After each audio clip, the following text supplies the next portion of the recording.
Pemirsa, Polresta Manado menetapkan 3 orang tersangka dalam dugaan kasus korupsi pembangunan tanggul penahan tebing di Kelurahan Malalayang 1.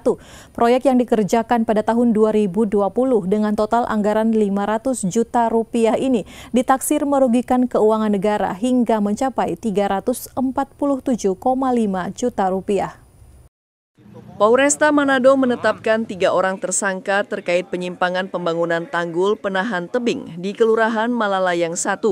Dalam press release yang digelar, 2 dari 3 tersangka dihadirkan dengan inisial AM dan DI.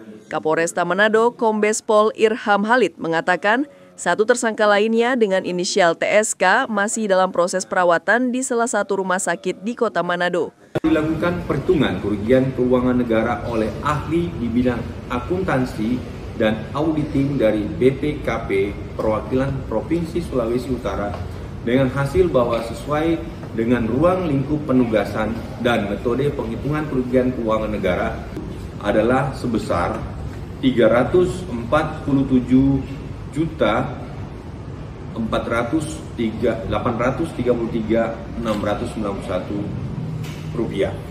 Proyek pembangunan yang diambil dari APBD Kota Manado pada tahun anggaran 2020 dengan total anggaran 500 juta rupiah dan total kerugian 347.833.691 rupiah. Hingga saat ini, jajaran Satuan Tipikor Polresta Manado masih terus melakukan penyidikan terkait kasus tindak pidana korupsi ini. Polisi berkomitmen untuk menuntaskan perkara yang merugikan keuangan negara dalam pembangunan fasilitas publik tersebut. Tim Liputan Kawan Nuat TV melaporkan.